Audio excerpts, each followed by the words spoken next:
Saat pintu terbuka lebar, semua mata langsung terbelalak. Di teras, tepat di depan pintu utama, berdiri sebuah stroller mungil. Di dalamnya, terbaring lelap baby Kuina. Pipi gembulnya tenang, napasnya teratur, seolah sejak tadi tak terjadi apa-apa. Kuina. Suara Nayaka tercekat, tubuhnya langsung lunglai sebelum akhirnya berlari menghampiri. Ia meraih putri kecilnya dengan gemetar, mencium wajah mungil itu sambil menangis sesenggukan. "Ya Allah! Anak mama! Kamu balik! Kamu balik, nak!" ujarnya terbata. Arslan berdiri terpaku. Rahangnya mengeras, tapi matanya berkaca-kaca. Kepalanya tertunduk sambil menyentuh kepala putrinya dengan perlahan. Ini sangat mustahil, baby Kuina bisa balik sendiri. Tidak masuk akal, katanya dengan nada berat, hampir tak percaya. Odelia menutup mulutnya sambil menangis pelan. Astaga, kayak mimpi. Tadi kita cari kemana-mana, di setiap tempat kosong.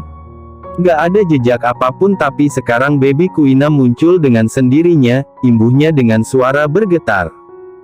Pak Erdem langsung maju, suaranya parau tapi penuh syukur. Alhamdulillah. Cucuku kembali. Tapi, ngomong-ngomong siapa yang ninggalkan cucuku seorang diri di sini? Katanya penuh tanda tanya. Semua orang saling pandang. Tak ada seorang pun yang melihat siapa yang meninggalkan stroller itu. Hanya terdengar suara angin malam menyapu halaman, sunyi, seolah seluruh kejadian barusan hanyalah bayangan. Kalau ada orang baik yang menolong kita menemukan cucu pertama kita, kenapa orang itu tak muncul di hadapan kita semua? Mama pasti akan berikan imbalan gede kalau orang itu yang telah membantu kita menemukan baby Kuina, ucap Nyonya Selma. Suasana kian hening. Hanya tangis lirih baby Kuina yang terdengar di dalam stroller, membuat hati semua orang serasa diremas. Arslan meraih gagang stroller itu dengan tangan bergetar. Siapapun kau yang sudah mengembalikan putriku, tunjukkan dirimu, bisiknya, matanya menyapu sekeliling halaman yang temaram. Namun tak ada jawaban. Hanya bayangan pohon bergoyang diterpa angin. Odelia menatap Arslan dengan cemas. Mas, apa mungkin ada seseorang yang sengaja main-main dengan kita? Kok rasanya aneh banget, kayak ada yang mengawasi kita dari jauh. Pak Erdem menoleh cepat, menatap ke arah pagar besar rumah itu. Tidak mungkin orang asing bisa masuk semudah ini. Pasti ada yang mengenal rumah ini dengan baik. Ucapan itu membuat dada Arslan makin sesak. Tangan besarnya mengusap rambut Kuina, menenangkan dirinya sendiri. Kalau benar ada yang sengaja mengembalikannya berarti selama ini, baby kita ada di tangan orang itu. Nyonya Selma menutup dadanya dengan kedua tangan. Ya Allah! Kalau memang begitu, apa maksud orang itu? Mau kasih pelajaran? Mau ancam kita? Mata Arslan meredup, suaranya nyaris patah. Atau lebih buruk lagi orang itu masih ada di sekitar sini. Mereka semua spontan menoleh ke arah gelap di ujung taman. Cahaya lampu halaman bergetar terkena angin, bayangan panjang berkelebat sekejap, seolah ada seseorang yang baru saja menjauh. Odelia menggenggam lengan Arslan erat-erat. Mas, kita nggak sendirian di sini. Arslan mendonggak, matanya tajam meski basah oleh air mata. Siapapun kamu, aku bakal temukan. Dan malam itu, untuk pertama kalinya, keluarga besar itu merasa rumah megah mereka bukan lagi tempat yang aman, melainkan penuh rahasia yang siap terbuka kapan saja. Nayaka mendekap erat Kuina yang masih terlelap. Air matanya jatuh tanpa henti. Papa, ini bukan kebetulan. Ada yang main-main sama kita, ucapnya lirih, memeluk anaknya makin kuat. Arslan menatap kosong keluar pintu, ke arah jalanan gelap. Dingin malam menusuk kulit, tapi yang membuatnya makin kaku adalah rasa curiga yang tumbuh di dadanya. Siapapun yang melakukan ini sepertinya sedang memberikan pesan buat kita, katanya datar, matanya tajam penuh ancaman. Dan malam itu, meski baby Kuina kembali, rumah Mahardika tidak benar-benar lega. Karena di balik kembalinya bocah kecil itu, ada misteri yang jauh lebih besar sedang menanti. Begitu masuk ruang tengah, semua langsung heboh. Odelia mengambil selimut kecil, Nyonya Selma meraih lampu senter, bahkan Pak Erdem memanggil dokter keluarga lewat telepon. Cepat periksa tubuhnya, jangan-jangan ada luka atau bekas aneh, desis Arslan, wajahnya pucat, nada suaranya tajam tapi syarat cemas.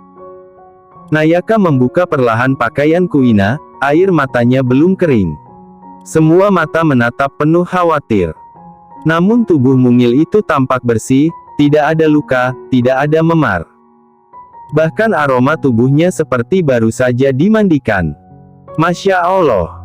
Dia bahkan masih wangi bedak bayi, bisik Odelia dengan merinding. Pak Erdem menoleh pada Arslan. Kita harus cek CCTV malam ini juga. Jangan tunggu besok. Arslan mengangguk cepat, lalu memberi instruksi ke staf rumah. Dalam hitungan menit, layar monitor besar menyala.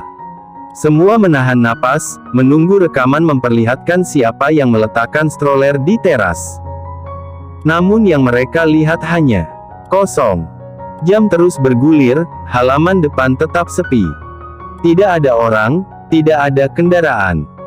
Stroller itu seolah muncul begitu saja di depan pintu, tanpa pernah terekam kamera. Ini nggak mungkin. Arslan menggeram, tangannya mengepal. Kamera ini 24 jam aktif. Bagaimana bisa stroller muncul tanpa jejak sedikit pun? Nayaka memeluk erat putrinya, berusaha menenangkan diri. Jantungnya masih berdegup keras ketika tiba-tiba Kuina bergerak kecil dalam dekapan. Balita itu membuka matanya sebentar, lalu menggumam pelan, suaranya cadel khas anak 1 tahun 8 bulan. Uncle. Tatak tantik, gumamnya baby Kuina yang matanya terpejam. Semua terdiam. Suasana hening mendadak menegang. Odelia menutup mulutnya, tubuhnya bergetar. Dia bilang apa barusan? Arslan menunduk cepat, menatap putrinya lekat-lekat. Kuina, ulangi. Nak, siapa yang sama kamu? Tapi bocah kecil itu sudah kembali terlelap, napasnya tenang, seolah tak pernah mengucapkan apa-apa. Dan malam itu, kata-kata sederhana dari mulut seorang balita menambah satu misteri baru, yaitu siapakah Uncle dan kakak yang dimaksud Kuina. 11 bulan kemudian, jam dinding di ruang tengah menunjukkan pukul 3 dini hari. Rumah megah keluarga Mahardika begitu hening, hanya terdengar derit jam dan suara lembut AC yang mendesis. Arslan baru saja tiba dari kantor, wajahnya lelah, dasinya masih terpasang longgar di leher. Tapi langkahnya terhenti begitu pintu kamar bayi terbuka sedikit, memperlihatkan cahaya temaram dari dalam. Ia masuk perlahan. Di dalam, kedua bayi kembarnya, Naya dan Nairo, sudah bangun dan tertawa-tawa sambil berpegangan pada jeruji box. Tangan mungil mereka berusaha meraih sesuatu di luar jangkauan. Sementara itu, baby Kuina yang kini sudah berusia hampir 3 tahun, berdiri di samping ranjang box itu. Dengan rambut berantakan dan mata berbinar, ia tampak sibuk menjaga kedua adik-adiknya. Sesekali tangannya menepuk pelan kepala Nairo, lalu menunjuk ke arah pintu dengan teriakan cadel penuh semangat. "Papa, papa!" serunya begitu melihat sosok Arslan berdiri di ambang pintu. Arslan terpaku sejenak, matanya hangat menatap ketiga buah hatinya. Rasa lelah hilang begitu saja. Ia segera melangkah mendekat, meraih Kuina yang berlari kecil menyambutnya, lalu menunduk untuk mencium Naya dan Nairo. "Ya Allah! Kalian bertiga udah bangun jam segini, Nakal ya," bisiknya, meski senyumnya tak bisa disembunyikan. Nayaka masih terlelap di sisi ranjang, tubuhnya miring dengan wajah lelah. Jelas sekali ia tertidur karena kelelahan merawat bayi kembar seharian. Arslan meraih selimut, menutupi tubuh istrinya dengan lembut. Tangannya berhenti sejenak di kepala Nayaka, mengusap perlahan dengan tatapan penuh syukur. Lalu ia kembali menatap Kuina yang kini sibuk menunjukkan mainan boneka kecil pada adik-adiknya. "Papa, Kuina jagain dedek, ucapnya bangga dengan bahasa kadelnya. Arslan terdiam. Ada kilatan perasaan aneh dalam dadanya. 11 bulan lalu, bocah ini pulang ke rumah dengan cara misterius, membawa teka-teki yang belum terpecahkan hingga sekarang. Dan malam ini, ia melihat sendiri yaitu Kuina benar-benar menjaga adik-adiknya seperti seorang kakak yang dewasa sebelum waktunya. Senyum tipis muncul di wajah Arslan. Tapi jauh di lubuk hatinya, masih ada satu tanda tanya yang terus menghantuinya tentang siapa sosok Uncle dan kakak yang pernah disebut Kuina malam itu. Ia memeluk ketiga anaknya erat-erat. Dalam hatinya ia berjanji, sekeras apapun, ia akan melindungi mereka. Namun di luar sana, di balik pagar tinggi rumah megah itu, seseorang berdiri dalam kegelapan. Sepasang mata menatap tajam dari balik bayangan, seolah mengawasi momen keluarga kecil itu. Beberapa hari kemudian, suasana rumah Mahardika terlihat normal dari luar, padahal di dalamnya Arslan tidak pernah benar-benar bisa tenang. Setiap malam ia duduk lama di ruang kerjanya, menatap layar komputer dengan wajah dingin. Banyak orang mungkin mengira ia diam saja, pasrah setelah baby Kuina kembali. Kenyataannya tidak begitu. Ia justru bergerak diam-diam, mencari orang yang berani mempermainkan keluarganya. Arslan menghubungi salah satu hacker terbaik asal Jepang. Pria itu bernama Hito Kenjiro, seorang spesialis yang terkenal licin sekaligus berbahaya. Mereka berkomunikasi hanya lewat layar, suara Arslan tetap datar, tajam, tanpa basa-basi. Waktu kamu cuma 3 hari. Aku ingin nama, wajah dan alasan, ujar Arslan dengan nada tegas. Hito hanya mengangguk ringan. Kalau ada jejak, aku pasti temukan. Tapi kalau orang ini licik, bisa jadi butuh lebih lama, sahutnya. Arslan menatap lurus, rahangnya mengeras. Aku nggak peduli caranya, aku mau hasil. 3 hari penuh dilewati dengan detak jam yang terasa lebih lambat dari biasanya. Nayaka sempat beberapa kali masuk ke ruang kerja, mencoba mencairkan suasana dengan tingkah kocaknya. Mas, kalau terus bengong di depan layar, nanti keriput loh. Mau aku bikinin kopi atau susu? Ujarnya dengan senyum nakal. Arslan hanya melirik sekilas, lalu kembali fokus ke layar. Nggak usah. Tidur aja, Nay. Nayaka mendengus manja, duduk di sandaran kursi suaminya. Ih, kalau bukan aku, siapa lagi yang bikin Mas rileks? Jangan serius banget, nanti malah sakit. Arslan menghela napas berat, tangannya refleks meraih jemari istrinya, menggenggam kuat. Aku nggak bisa rileks sebelum tahu siapa dalang semua ini. Nayaka menatap wajah tegang suaminya, lalu mendekat, tangannya melingkari bahu Arslan. Senyumnya muncul, genit tapi manis. Mas Arslan Han Mahardika, CEO ganteng, dokter bedah paling keren, tahu nggak kalau wajah serius Mas itu bikin jantung aku kayak abis sprint 1000 meter. Ujarnya dengan nada bercanda. Arslan menghela napas, mencoba menahan diri untuk tidak terpancing, meski sudut bibirnya nyaris tertarik. Nay, katanya pendek. Nayaka makin mendekat, kini menyandarkan dagunya di bahu lebar sang suami. Aku ini istri resmi loh, Mas. Tugas aku bukan cuma ngurus anak, tapi juga bikin suamiku nggak stres. Jadi biarin aku yang bikin Mas lupa sebentar sama layar dingin itu, ujarnya sambil mengedip nakal. Arslan menutup mata sejenak, mencoba tetap tenang, tapi genggamannya pada tangan istrinya makin erat. Kamu ini ya, selalu tahu cara bikin aku kalah. Nayaka terkikik, lalu membisikkan gombalan khasnya. Kalau Mas kayak gunung es, aku rela jadi matahari. Biar pelan-pelan aku cairin dinginnya Mas. Dan kalau Mas robot, aku rela jadi tombol powernya. Arslan akhirnya tak bisa menahan senyum tipis yang jarang sekali muncul. Pandangannya melembut, berbeda jauh dari dingin beberapa menit lalu. Kamu tuh nggak pernah bisa serius ya, katanya, tapi suaranya hangat. Nayaka menatap matanya lekat, bibirnya tersenyum penuh arti. Kalau sama orang lain aku bisa jaim, tapi kalau sama Mas, aku cuma mau jadi diriku sendiri. Nakal, random, barbar, tapi cuma buat suamiku yang ganteng ini. Detik itu, Arslan seakan lupa semua kode dan layar penuh data. Yang ada hanya Nayaka di pelukannya. Ia menarik istrinya ke pangkuannya, menatap wajah cantik itu dalam-dalam, lalu mengecup keningnya. Aku kalah, Nay, bisiknya pelan. Nayaka terkekeh kecil. Nah gitu dong. Baru suami idaman. Lampu meja kerja yang tenaram menjadi saksi bagaimana malam itu, untuk pertama kalinya sejak misteri Kuina, ruang kerja Arslan tidak hanya penuh ketegangan, tapi juga kehangatan. Sentuhan lembut, tawa kecil dan bisikan penuh cinta mengisi ruangan itu.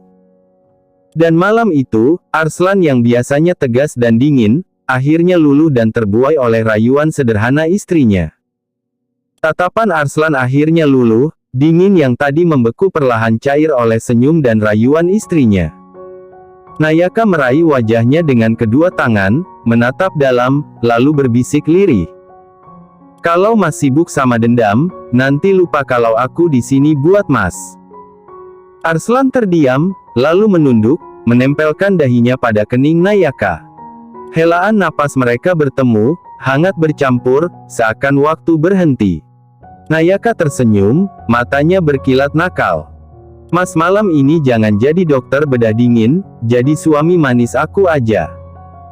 Arslan tak menjawab, hanya meraih pinggang istrinya erat-erat, mengangkat tubuh mungil itu ke pangkuannya. Jemari mereka saling bertaut, tatapan mereka saling mengunci, hingga bibirnya bertemu dalam kecupan yang dalam dan penuh kerinduan. Lampu meja kerja bergoyang pelan, kertas-kertas berhamburan tertiup angin dari jendela yang setengah terbuka. Jam di dinding terus berdetak, seolah menjadi saksi bagaimana malam itu beban dunia dikesampingkan. Setelah pelukan panjang itu, Arslan menatap wajah istrinya yang merona. Tangannya terulur, menyusuri pipi. Pandangannya dalam, suaranya rendah tapi tegas. Kamu tahu nggak, Nay? Ujarnya pelan. Apalagi, Mas? Mau gombal lagi? Sahut Nayaka sambil terkekeh kecil, mencoba menutupi degup jantungnya. Arslan menggeleng tipis, senyumnya samar tapi matanya serius. Aku heran sama kamu. Udah ngelahirin 2 anak, tapi bentuk tubuhmu masih kayak gadis. Sama sekali nggak berubah. Nayaka langsung mendorong suaminya pelan sambil cemberut manja. Ih, Mas ada-ada saja. Itu bukan pujian tapi rayuan, kan? Ujarnya pura-pura kesal. Arslan menariknya lebih dekat. Rayuan atau pujian, yang jelas aku kagum. Kamu sempurna di mataku, bisiknya datar, tapi nadanya syarat rasa sayang. Nayaka merona, pipinya panas. Mas jangan bikin aku meleleh gini dong, nanti aku jadi baper padahal aku udah nikah sama kamu, ucapnya setengah bercanda. Aku memang mau kamu selalu baper. Biar kamu tahu aku nggak pernah berhenti jatuh cinta sama kamu. Nayaka menutup wajahnya dengan kedua tangan, malu-malu tapi senyum lebarnya tidak bisa disembunyikan. Dan malam itu, tanpa kata-kata, Arslan dan Nayaka meneguhkan janji mereka bahwa cinta mereka lebih kuat dari rasa takut manapun. Keesokan harinya, tepat pukul 2 dini hari, panggilan masuk dari Hito membuat Arslan tersentak. Ia segera menjawab, wajahnya dingin namun matanya penuh intensitas. Aku temukan sesuatu, ujar Hito singkat. Siapa? Tanya Arslan cepat, nada suaranya dalam. Nama yang keluar dari bibir Hito membuat Arslan terdiam lama. Tuan Smith, ucap Hito tegas. Dia ayahnya Javas Smith. Arslan membeku. Ingatannya melayang pada sosok Javas pria yang dulu terang-terangan mengejar Nayaka, tapi selalu ditolak. Javas akhirnya mati dengan cara tragis, bunuh diri karena overdosis obat penenang. Hito menambahkan, dia menyalahkan istrimu. Katanya, cinta anaknya ditolak, itulah penyebab dia hancur. Tuan Smith datang untuk membalas dendam. Itu sebabnya dia mengambil putrimu dan mengembalikannya, hanya untuk menunjukkan kalau keluarga kalian sedang diawasi. Arslan menutup mata sejenak, nafasnya teratur tapi syarat amarah yang ia tahan. Suaranya keluar pelan, dingin. Jadi ini tentang dendam seorang ayah kepada istriku. Hito mengangguk. Dan dia belum selesai. Ini hanya baru permulaan. Nayaka yang kebetulan berdiri di ambang pintu, mendengar percakapan itu, wajahnya langsung pucat. Ia mendekat pelan, suara bergetar. Mas, semua ini gara-gara aku? Tanyanya lirih. Arslan berdiri, langkahnya menghampiri Nayaka. Tangannya terulur, mengusap kepala istrinya dengan lembut meski tatapannya masih dingin. Bukan salah kamu. Orang itu yang gila, katanya datar, namun ada nada protektif. Nayaka menggigit bibir, matanya berkaca. Kalau dia bisa nyulik Kuina sekali, berarti dia bisa datang lagi. Aku takut, Mas.